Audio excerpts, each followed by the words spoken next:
আলোচনার শুরুতেই শিরোনাম নিয়ে কিছু বলা আবশ্যক। এখানে ভারতের হিট লিস্টে জামাত। আমাদের দেশে হিট লিস্ট শব্দটি সাধারণত নেতিবাচক অর্থে ব্যবহৃত হয়। কাউকে টার্গেট করা, কাউকে ধ্বংস করা, কাউকে মেরে ফেলা। সাধারণত এ সকল বিষয় বোঝানোর জন্য সংবাদপত্রগুলো সাধারণত হিট লিস্ট শব্দটি ব্যবহার করে। কার্যত হিট লিস্ট শব্দটি মূলত কাউকে গুরুত্ব সহকারে বিবেচনা করা, কারোর সঙ্গে সম্পর্ক স্থাপন করা এবং কাউকে একেবারে জোরাজুরি করে তার সঙ্গে একটি সম্পর্ক স্থাপন করার নামও অনেক ক্ষেত্রে হিট লিস্ট হয়ে যায়। তো সেই অর্থে দিল্লির সঙ্গে, ভারতের সঙ্গে, নরেন্দ্র মোদীর সঙ্গে বর্তমান জামাতের সম্পর্কের যে একটা নতুন দ্বার উন্মোচিত হয়েছে, এটি বোঝানোর জন্য আমি মূলত এই হিট লিস্ট শব্দটি ব্যবহার করেছি। আজ থেকে বহু বছর আগে আমার যতটা মনে পড়ে, যখন কাদের মোল্লার ফাঁসি নিয়ে খুব আলাপ আলোচনা হচ্ছিল, ঠিক ওই সময়টাতে আমি একটা পত্রিকা বের করতাম, অনলাইন পত্রিকা, যেটির নাম ছিল dnews.com, মানে differentnews.com। 2011-12 সনে যারা পাঠক ছিলেন তারা জানতেন যে এটি ওই সময়টাতে খুবই জনপ্রিয় একটি অনলাইন মাধ্যম ছিল এবং অ্যালেক্সাতে র্যাঙ্কিংয়ে এটি প্রথম 5টি শীর্ষ সংবাদপত্রের মধ্যে আমার এই পত্রিকাটি ছিল। তো সেই পত্রিকাতে প্রায় প্রতিদিনই এই চমকপ্রদ নিউজগুলো আমি দিতাম। তখন একবার একটা নিউজ করেছিলাম যে জামাতের নেতাদের যে যুদ্ধ অপরাধের বিচার হচ্ছে, এই বিচার প্রক্রিয়া প্রভাবিত করার জন্য জামাত সারা দুনিয়াতে লবিস্ট নিয়োগ করেছে এবং ভারতেও তাদের লবিস্ট নিয়োগ করা হয়েছে। তো এটা যখন ছাপা হলো, একেবারে হই হই রই রই কাণ্ড চারিদিকে। কেউ বিপক্ষে বললেন, কেউ পক্ষে বললেন। যারা পক্ষে বললেন তাদের বক্তব্য ছিল যে জামাতের সঙ্গে ইন্ডিয়ার সম্পর্ক হতে পারে, জামাতের পক্ষে সবকিছু সম্ভব। আবার অন্যদিকে যারা বিপক্ষে তারা সেই চিরাচরিত ভাষায় গালাগাল, এবং অবাকের ব্যাপার হলো যে জামাতের লোকজন এখন যত চমৎকার ভাষায় গালাগাল করতে পারে, অশ্লীল অশ্রাব্যতায় তারা বিশ্ব রেকর্ড তৈরি করে ফেলেছে, ঠিক এতটা দক্ষতা তখনও হয়নি 2011-12 সনে। কিন্তু তারপরেও তারা ওই সময় গালাগাল দিত। আমার একটা ইউটিউবে আমার একটা ভিডিও আপলোড হয়েছিল, পার্লামেন্টে জামাত বিরোধী একটা বক্তব্য দিয়েছিলাম।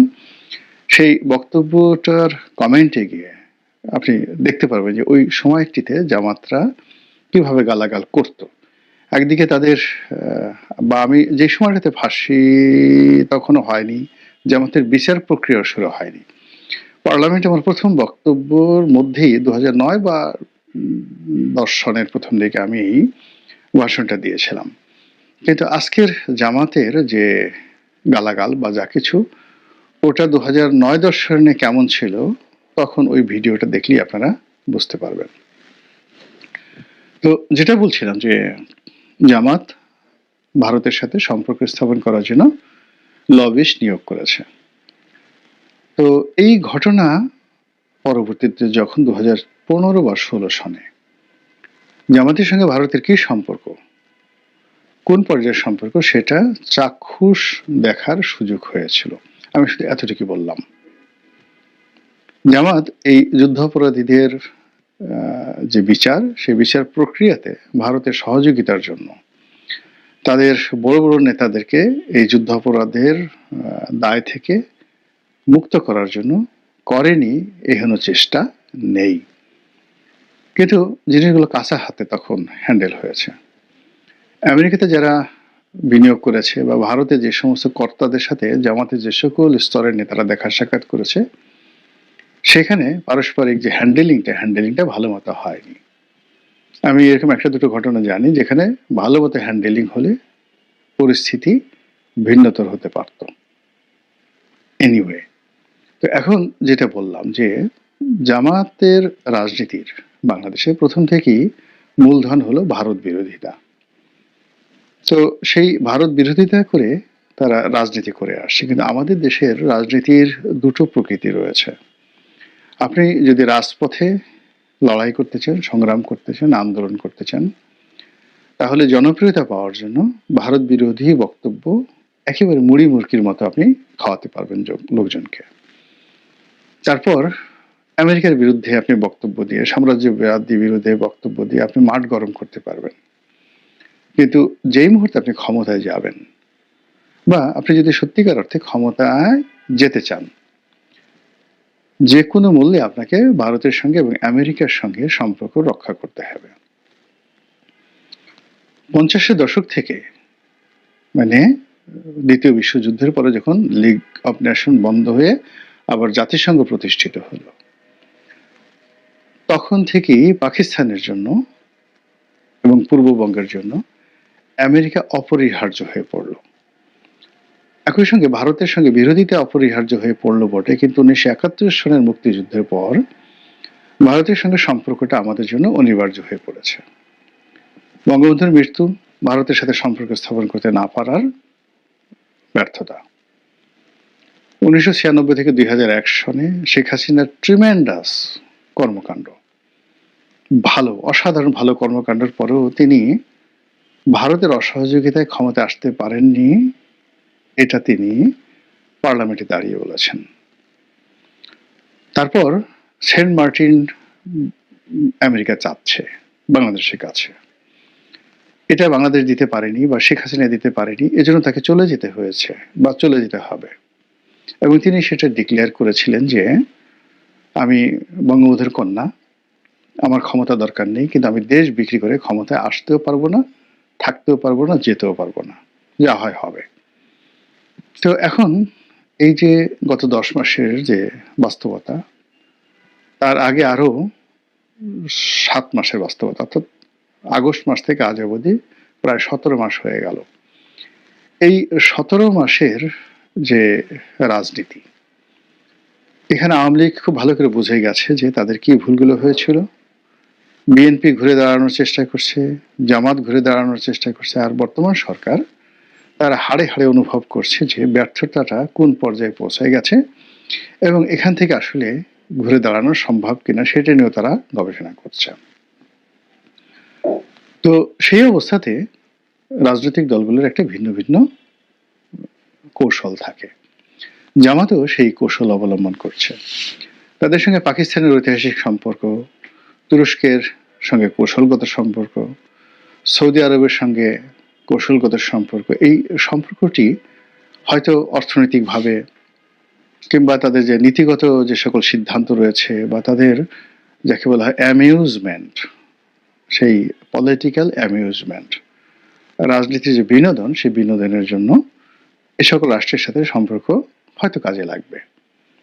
আপনি একটা ভ্রমণে গেলেন, রাজকীয় মেহমান রূপে মক্কা মদিনাতে সফর করলেন, তুরস্কে সরকারি ভিসাতে গেলেন, 15 দিন সেখানে একটা প্লেজার ট্রিপ করে আসলেন, এটাকে বলা হয় পলিটিক্যাল অ্যামিউজমেন্ট। চায়না এই কাজগুলো করে খুব বেশি। বিভিন্ন দেশ থেকে তাদের পছন্দের মানুষদেরকে চীন দেশে নিয়ে ভীষণ রকমভাবে তারা আদর করেন, আপ্যায়ন করেন। আমি চীনের রাষ্ট্রীয় অতিথি হিসেবে একবার সেখানে গিয়েছিলাম, আমি এই জিনিসগুলো দেখেছি। কিন্তু ভারতের সঙ্গে যে বাংলাদেশের পলিটিক্যাল পার্টিগুলো, রাজনীতির যে সম্পর্কগুলো, এগুলো আসলে মানে বিকল্প নেই। এই সম্পর্কগুলো করতেই হবে আপনাকে যদি আপনি ক্ষমতায় যেতে চান এবং ক্ষমতায় থাকতে চান। স্বাধীনতার পর থেকে বাংলাদেশের অনেকের সঙ্গে ভারত সম্পর্ক করার চেষ্টা করেছে, কিন্তু কার্যত যেটা বাস্তবতা ভারতের জন্য নির্মম অভিজ্ঞতা, সেটা হলো একমাত্র জাতীয় পার্টি ছাড়া ভারতের সঙ্গে কেউ বিশ্বস্ত আচরণ করেনি। জাতীয় পার্টি এরশাদ সাহেব প্রথম দিন থেকে একেবারে মৃত্যু পর্যন্ত, আবার এরশাদ সাহেবের পর তার যে ভাই, যিনি এখন জিএম কাদের আছেন, জাতীয় পার্টির প্রেসিডেন্ট, আর তার যে সেক্রেটারি, মানে ওনারা সবসময়ই ভারতের সঙ্গে একটি বন্ধুত্বপূর্ণ এবং বিশ্বস্ত বন্ধুত্বপূর্ণ সম্পর্ক রক্ষা করার চেষ্টা করছে। ভারতের যদি সামর্থ্য থাকতো তাহলে জাতীয় পার্টিকেই কিন্তু তারা ক্ষমতায় রাখত। এবং দেখুন এখন ভারতের যতটুকু লিঙ্ক রয়েছে বাংলাদেশের বিভিন্ন রাষ্ট্রীয় মাধ্যমে, তারা সেই গত 17 মাসে জাতীয় পার্টিকে যেভাবে নিরাপত্তা দিচ্ছে, যেভাবে অপরিহার্য করেছে, এবং রাষ্ট্রীয় শক্তিগুলো কোনো অবস্থাতেই জাতীয় পার্টির উপর তাদের খড়গ তারা চাপাতে পারছে না। এবং জাতীয় পার্টির সব গ্রুপগুলো, অর্থাৎ যেগুলো ভেঙে গেছে, যে মূল যে শক্তিগুলো যারা আছেন, আনিসুল ইসলাম মাহমুদ, ব্যারিস্টার আনিসুল ইসলাম মাহমুদ, কাজী ফিরোজ রশিদ, মুজিবুল হক চিন্নু, শহীদুর রহমান ট্যাপা, তারপর যাকে বলা হয় রুহুল আমিন হাওলাদার, বলতে গেলে জাতীয় পার্টির যারা একেবারে সূর্য সন্তান, তারা সবাই জি এম কাদেরকে ছেড়ে গেছেন। এই অবস্থাতে মানে ভারত দুটো গ্রুপের সঙ্গে কিন্তু সম্পর্ক রক্ষা করে চলছে, এবং এই দুটো গ্রুপই তারা কেউ কিন্তু আওয়ামী লীগের মতো বাংলাদেশে মজলুম নয়, নির্যাতিত হচ্ছে না, বরং বিভিন্ন পক্ষ জাতীয় পার্টির অফিস ভাঙার চেষ্টা করেছে। তাদেরকে যে শিক্ষা দেওয়া হয়েছে, তাদের হাড্ডি গুড্ডির উপর যেভাবে থেরাপি দেওয়া হয়েছে, তারা ভুলেও আর কখনো জাতীয় পার্টির অফিস ভাঙচুর করতে যাবে না। তো এই হলো ভারতের সঙ্গে বন্ধুত্বের একটা নমুনা।